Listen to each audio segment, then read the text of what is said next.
La pérennité d'une philosophie réside dans sa remise en question perpétuelle. Ok. Pourquoi tu me dis ça? Parce que c'est la thématique, non? Non, je ne pense pas. On parle de tout et de rien dans une ambiance lénitive. Ah bon? Ce n'est pas la lecture que j'ai de notre conversation, bien au contraire. J'ai l'impression que la thématique te rend anxieux, trop anxieux si tu veux mon avis. Mais arrête avec ton histoire de thématique là. On est juste en train de discuter et tu pourris l'ambiance avec ta phrase sur la pérennité de je ne sais quelle philosophie. Arrête avec ça s'il te plaît. Ok, je veux bien arrêter d'en parler, mais ce n'est pas moi qui décide. Comment ça, ce n'est pas toi qui décides? Bah parce que je ne suis décisionnaire de rien du tout. C'est toi qui mènes la barque. C'est-à-dire. Je ne sais pas si tu l'as remarqué, mais il n'y a pas d'interlocuteur en face de toi. Ah ouais, bien vu. Je ne m'en étais pas rendu compte. Qu'est-ce que ça fait de moi? Un individu bizarroïde dont il faut absolument s'éloigner? Non, ça fait juste de toi un être humain comme tout le monde. Ah ouais? Les autres êtres humains font ça aussi? Selon toi, tu es en train de faire quoi? Bah, je suis visiblement en train de discuter avec toi. Ok. Et qui est-ce que je suis? Tu es moi? Ça fait bizarre à dire, non? Pourquoi est-ce que ce serait bizarre de le dire? Parce que je parle avec moi-même là. Bah, il n'y a rien de mal à ça. Ah bon? Oui, ça s'appelle penser, réfléchir, soliloquer sans dire un mot. C'est de mon point de vue un élément très important pour les êtres humains. Qu'est-ce qui te fait dire ça? L'humain, un peu comme un ordinateur, est fait de matériel et de logiciel. Le matériel de l'humain est le physique, ce qu'on peut voir, ce qu'on peut toucher, c'est-à-dire les mains, les pieds, la bouche, les yeux, etc.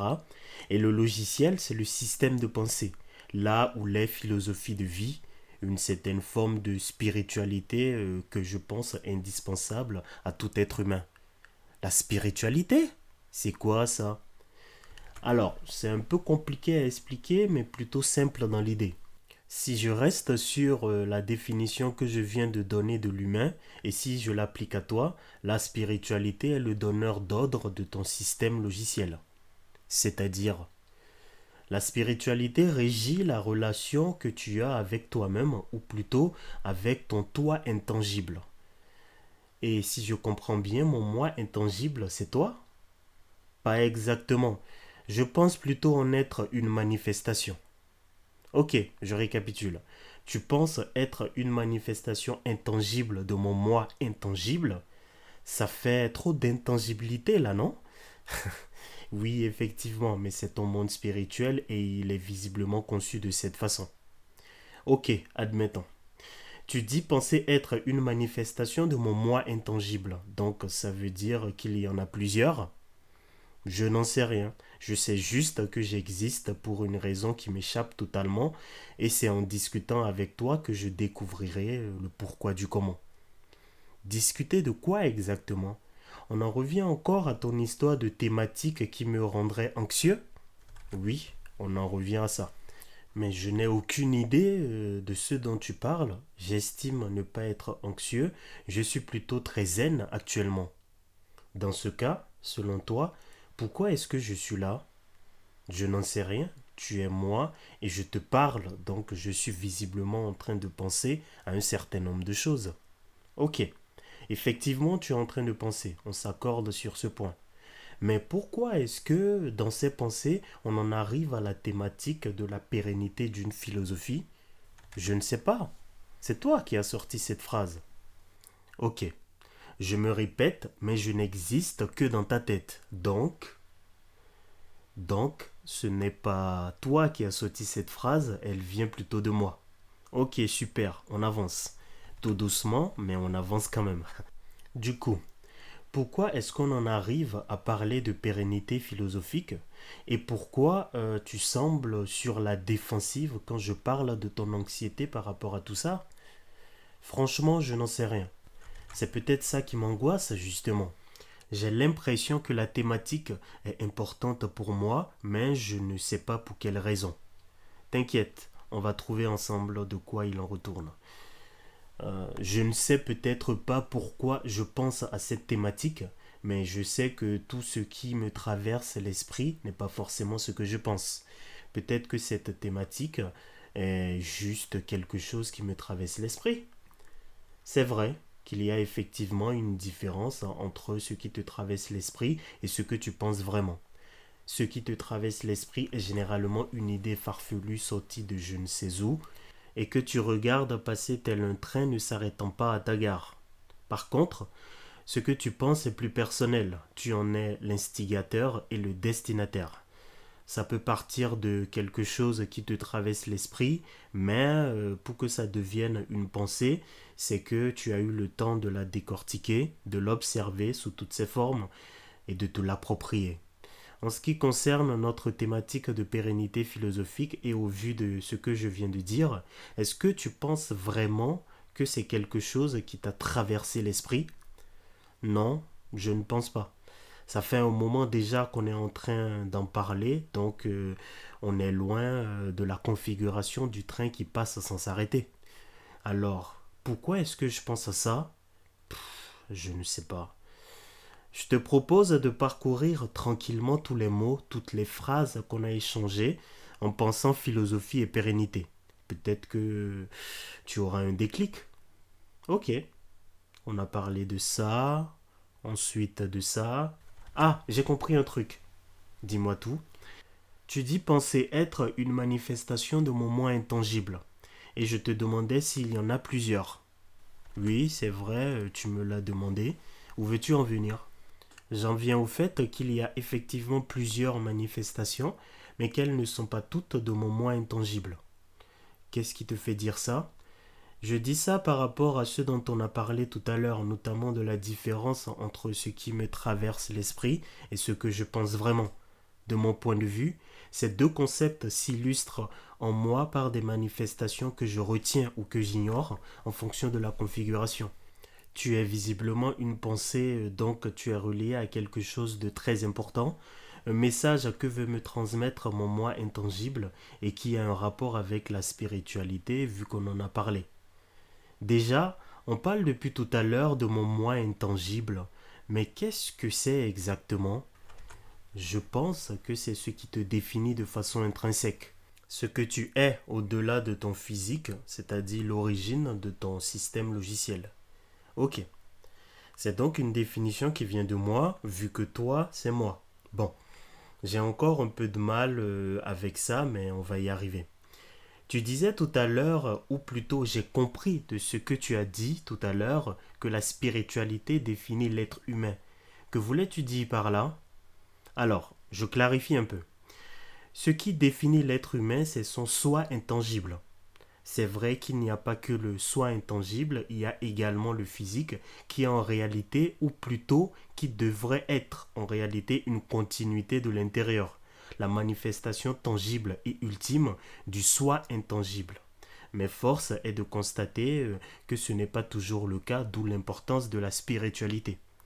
La spiritualité vient renouer et ou solidifier le lien entre l'intangible et le tangible de l'être humain. Chacun a un soi intangible et une apparence qui lui est propre, donc on a autant d'humain que de spiritualité. Aussi, l'être humain est par définition spirituel. Rien que le fait de penser le prouve, vu que c'est le constat le plus flagrant de l'existence d'une forme d'intangibilité. Et c'est le point de départ de toute spiritualité. Pour revenir au lien dont je parlais tout à l'heure et que la spiritualité vient consolider, il est indispensable pour vivre en harmonie avec soi-même et par conséquent avec les autres. En parlant d'harmonie justement, vu qu'il y a autant de spiritualité, il n'y a pas de conflit dans leur application? Normalement non.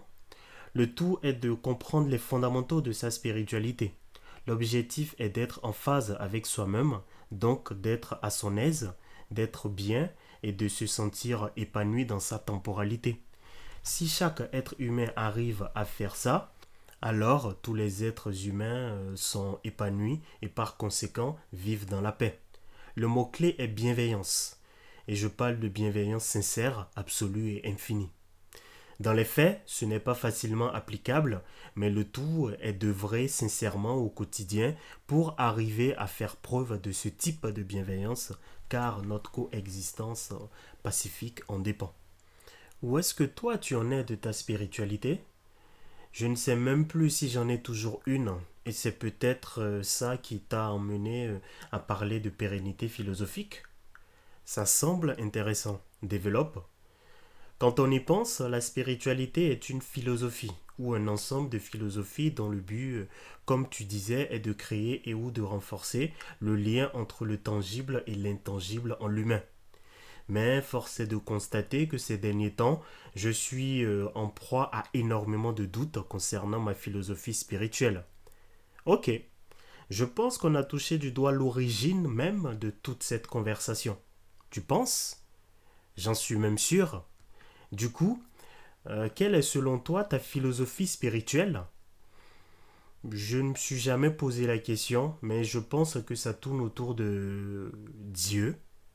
Très bien. Qu'est-ce que Dieu selon toi? Je n'en sais rien. Je ne me suis jamais posé la question non plus, mais une chose est sûre, je le prie à chaque fois que j'en ai l'occasion. À chaque fois que tu en as l'occasion ou à chaque fois que tu en as le besoin? Merde.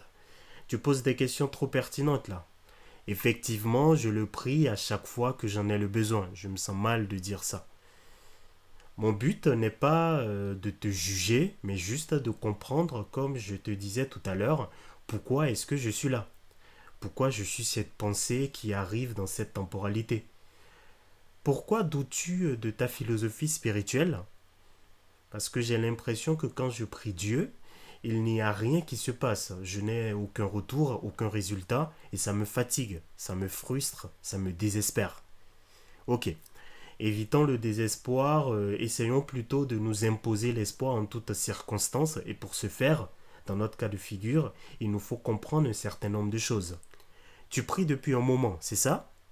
Oui, je prie depuis fort longtemps. Bien.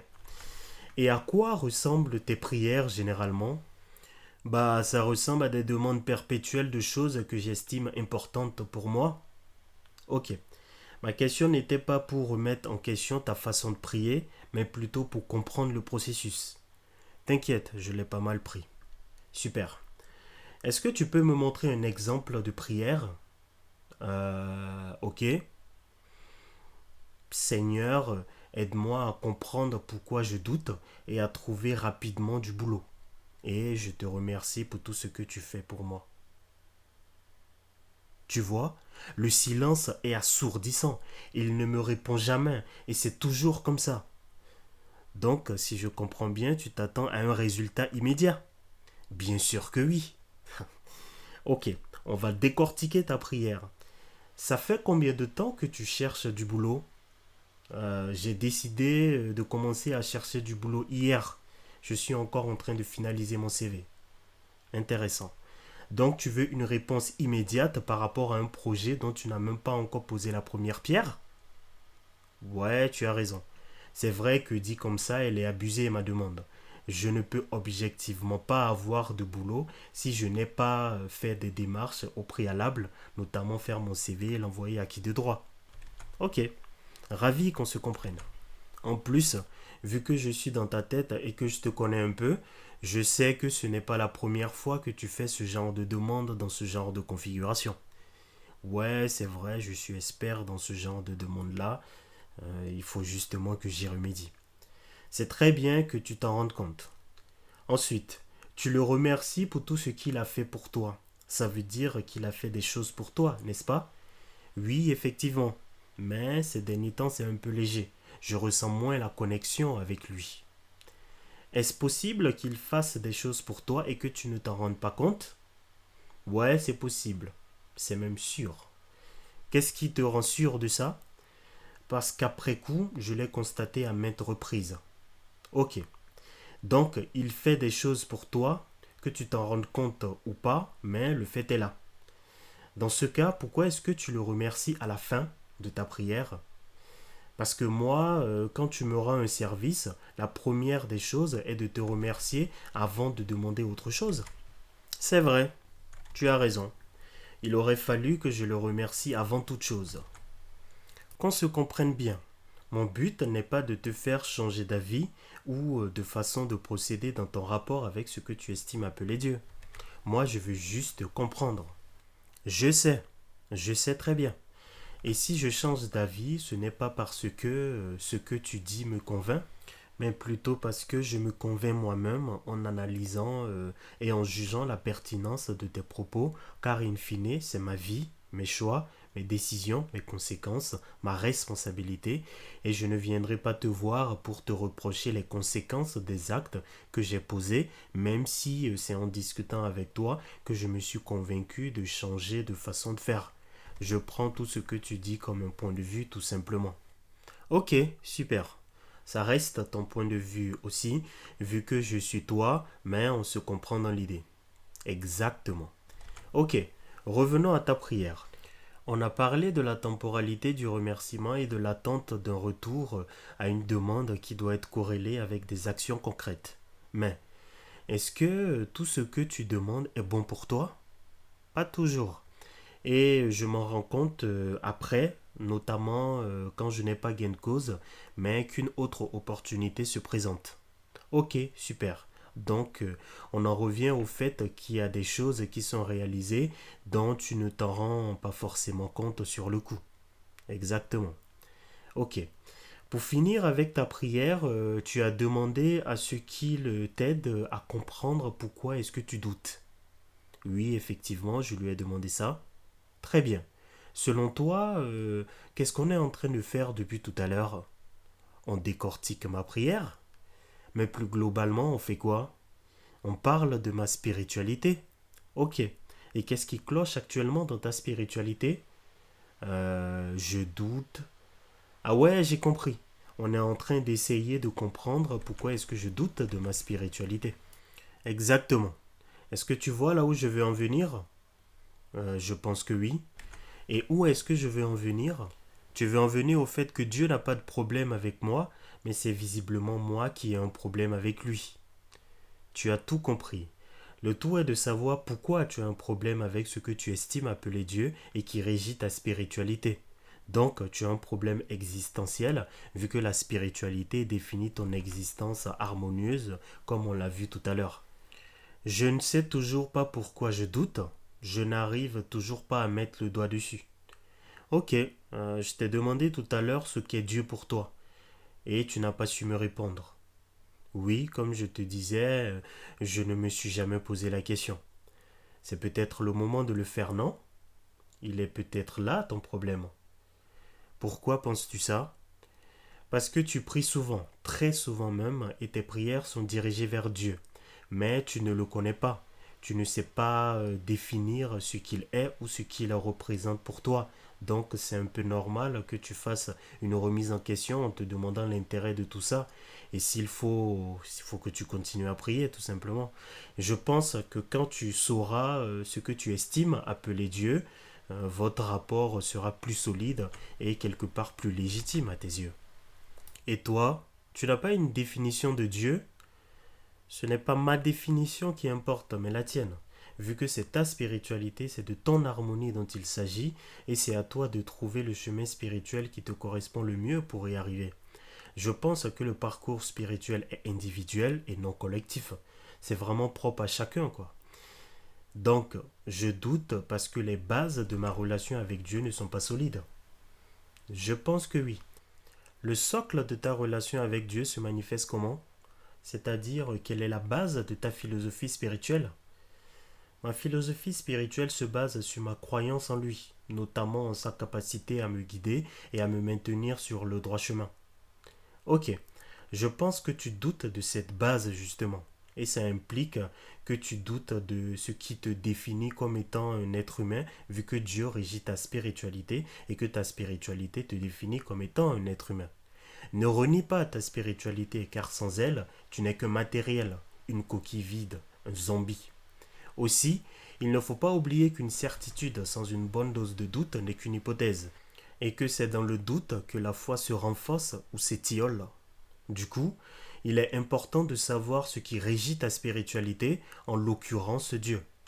de définir avec tes mots et ta philosophie la relation que tu désires établir avec lui, de te l'approprier, ce qui ne devrait pas être compliqué vu que tu es à l'origine des fondements de cette relation, et de vivre pleinement ta spiritualité. Tout ça t'évitera des remises en question ou des doutes quand viendra les moments difficiles comme celui que tu es en train de traverser actuellement. Ok, ok, je comprends. Il faut que je médite sur tout ça. T'inquiète, ça va aller. Dieu était, est et sera toujours avec toi. On l'a un peu démontré tout à l'heure, tu t'en souviens? Oui, oui, oui, je m'en rappelle très bien. Super. Du coup, je te souhaite une bonne méditation et j'espère que la prochaine fois qu'on se verra, ce sera pour parler de sujets plus joyeux. Ouais, je l'espère aussi. Un dernier mot? Ouais, je dirais force, bénédiction, courage à tout un chacun de nous et que Dieu nous facilite davantage. Amen. Ah, par contre, j'ai une dernière question. Ce n'était pas le dernier mot du coup. Oui, effectivement. Bon, vas-y, pose-la ta question. Pourquoi, en voulant parler de Dieu, tu dis il et pas elle?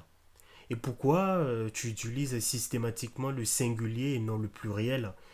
Pourquoi tu ne le ou la vous vois pas? Franchement, je ne me suis jamais posé la question. Je suppose que je l'appelle comme ça par défaut ou peut-être par abus de langage, je n'en sais rien. Elle est là la difficulté avec l'anthropomorphisme. C'est compliqué d'utiliser un pronom personnel quand on parle de Dieu. Mais bon, je ne sais pas si le choix du pronom personnel est réellement pertinent. Mais bon, c'est peut-être une histoire pour un autre jour. Une chose est sûre, je pense que le plus important est que l'intention soit sincère et bienveillante. Tu as totalement raison. Le plus important dans la spiritualité et son expression, quelle qu'elle soit, est d'essayer au mieux de ses capacités de faire preuve de bienveillance sincère, absolue et infinie. C'est peut-être en œuvrant dans le sens de ce type de bienveillance qu'on se rapproche de ce qui régit notre spiritualité, en l'occurrence Dieu. Donc, si je comprends bien, pour toi Dieu, c'est la bienveillance sincère, absolue et infinie. Je te retourne la question.